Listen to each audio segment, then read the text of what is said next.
लेकिन क्या ऐसा क्या क्वालिटी आपको पसंद है राहुल गांधी की?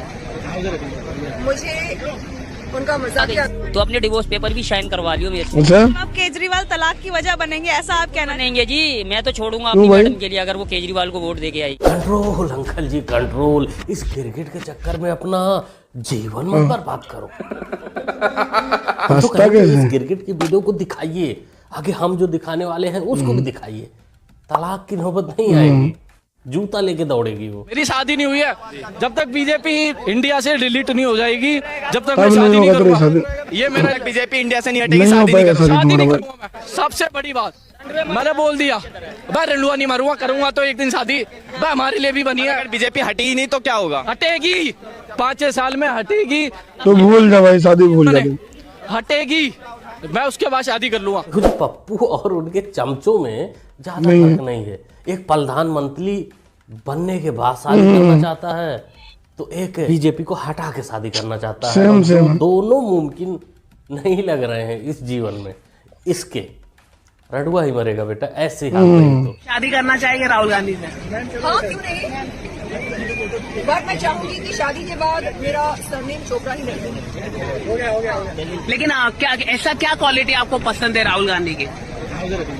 मुझे उनका मजाकिया अंदाज। इसी के लिए तो टॉपर है वो। और कुछ कुछ बताइए राहुल गांधी के कुछ अच्छी क्वालिटी जो आपको पसंद है। यही उनका मजाकिया अंदाज। कोई तो सीरियस ले लो अपने पप्पू जी को। चोपड़ा आंटी को भी मजाकिया अंदाज पसंद है। अरे शादी करने के बाद बच्चे करने हैं, अपने मनोरंजन का साधन बनाकर अकेले अकेले हंसना है, तब शादी मत करो। दुनिया हंस रही है, देश हंस रहा है, वही काफी है। बाकी जहां तक तुमने बोला सरनेम बदलने का, तो सरनेम का कोई झंझट उस खानदान में है ही नहीं, बिल्कुल नहीं। कुछ भी रखो, अपना सरनेम जो है वही रखो या बदलो, कहलाओगी फिरोज खान की बहू या जो भी बोलते हैं वही कहलाओगी। संजय सिंह जी, नहीं संजय सिंह जी सुन लीजिए, अब आपको सुनना भी पड़ेगा। आपने लंबा बोला है, बीच में डिस्टर्ब मत कीजिए, ये आपके प्रवक्ताओं की हरकत है, आपकी नहीं, आप सांसद है। सुनिए, मैंने आपसे एक ही सवाल पूछा माननीय सांसद जी। पंजाब में 2022 में लागू करने का वादा आपने डे 1 से किया था। आपने बोला था क्या 2 साल में हम पहले ये करेंगे, फिर मूड आएगा तब करेंगे।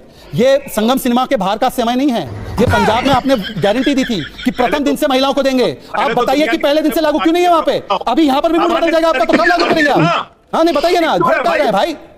सामान्य तरीके से सवाल पूछ रहे हो। अरे सामान्य तरीके से पूछ रहा हूँ। पंजाब में बोला था 2 साल करेंगे, पंजाब में काम नहीं किया था। दुखती नस को दबा दिया रे शहजाद भाई ने, दुखती नस को दबा दिया।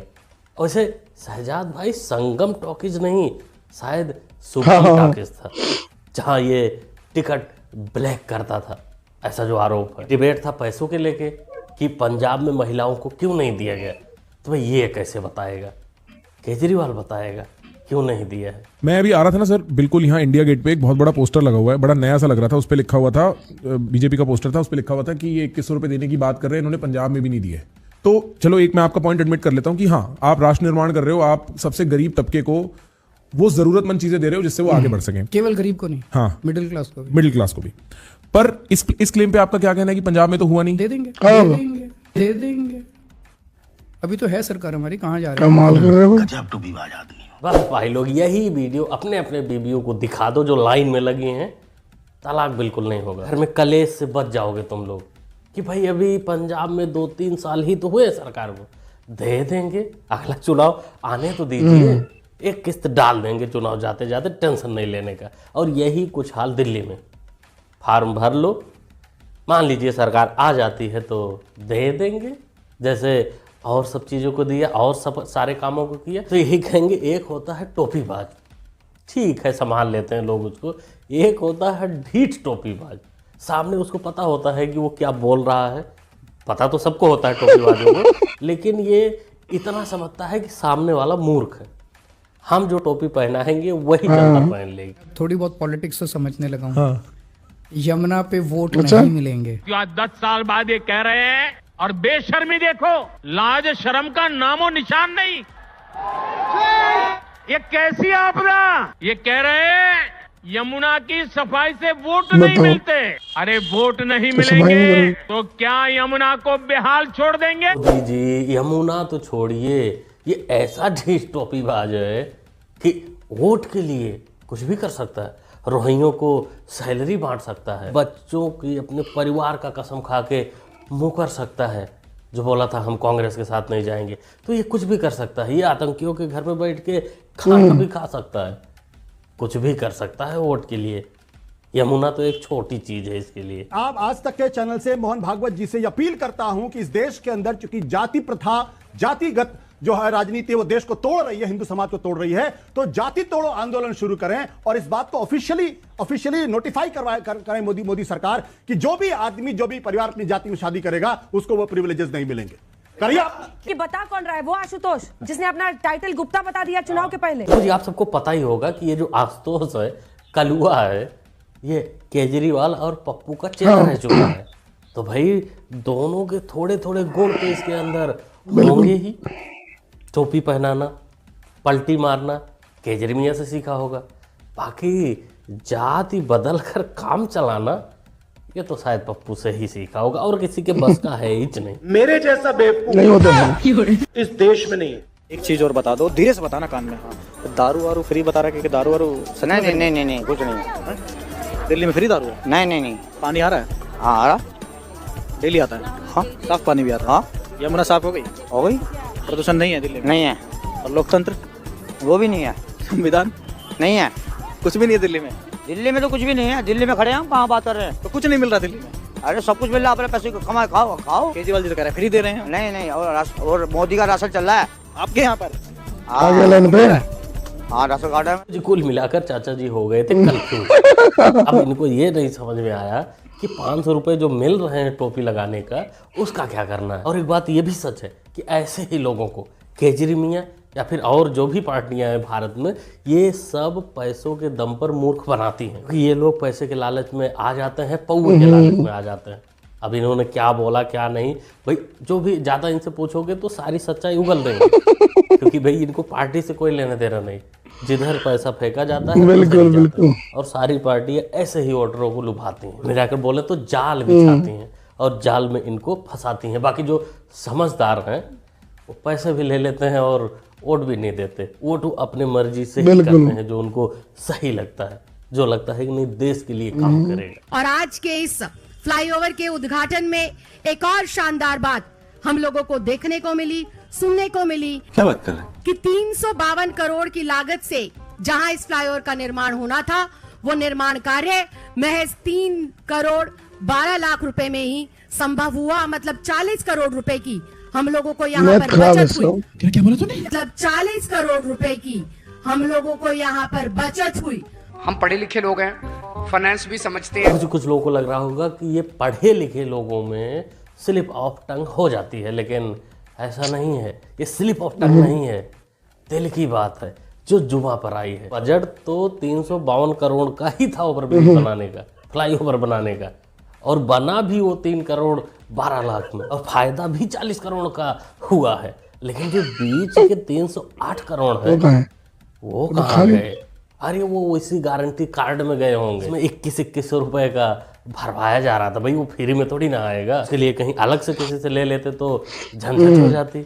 दारू वाले में वैसे ही बदनाम पड़े हैं, तो इसलिए बना उतने में ही है। बस उस फ्लाईओवर पर जाने वाले ध्यान दें कि जिंदगी न फ्लाई हो जाए। वो तुम्हारे हवाले कर दिया जाए? घर से नाश्ता करके निकला। ये बाबड़ी आपके हवाले कर दी जाए? ये हवाला आप क्या करोगे? और नहीं दिए प्रशासन ने फिर? और 1 हफ्ते में पेपर ना दूं एडीएम साहब के हाथ में तो न तो उसमें लिखा हुआ होगा आपका नाम। ये प्रॉपर्टी सरकारी नहीं है, ये ताबीज कर दूंगा।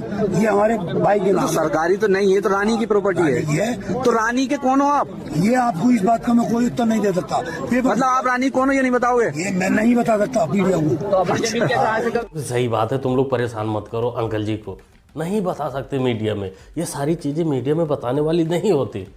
हाँ, सीए के टाइम पर यही लोग थे जो पेपर नहीं दिखा पा रहे थे। अब ये पेपर दौड़ दौड़ कर दिखाएंगे, लेकिन इनसे जो पूछा जा रहा है तुम रानी की क्या लगते हो, ये नहीं पूछना चाहिए, अंदर की बात है।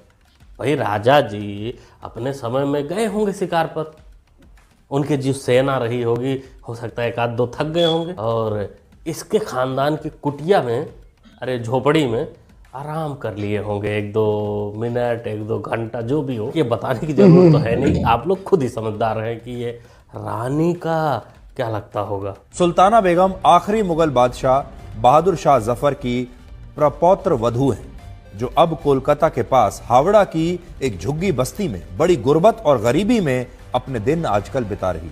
अब आप ये सोचिए, जो मुगल अपने जन्मदिन पर खुद को सोने से तुलवाया करते थे, उनके वंशज आज झुग्गी झोंपड़ी बस्तियों में इतनी गरीबी में अपने दिन बिता रहे। देखो जी, इन मुगलिया और बाबर के औलादों के साथ बुरा हो रहा है भारत में। ऐसा नहीं होना चाहिए। एक बार योगी जी ने बोला था कि बाबर की औलादें पंचर बनाती हैं, भीख मांगती हैं, लेकिन हम तो कहेंगे इन मुगलिया और बाबर की जो औलादें बची हैं हिंदुस्तान में, अगर हम कभी प्रधानमंत्री बनेंगे तो उनको राम मंदिर के बाहर भीख मांगने का परमिशन देंगे, जिससे दिन भर भीख मांगे और शाम को अपने पूर्वजों को याद करें कि सनातन कभी खत्म नहीं हो सकता, कितनी भी कोशिश कर लो।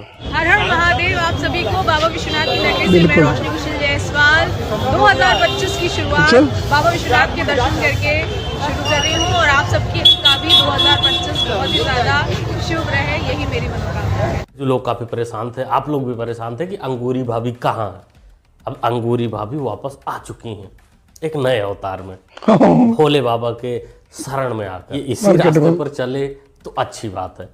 कहीं ये फिर से पुरानी बकलोली पे आएंगे तो हम लोग भी वापस आ जाएंगे, फिर किया जाएगा थोड़ा थोड़ा तांडव अंगूरी भाभी खेला जाएगा। क्या बोलते हैं?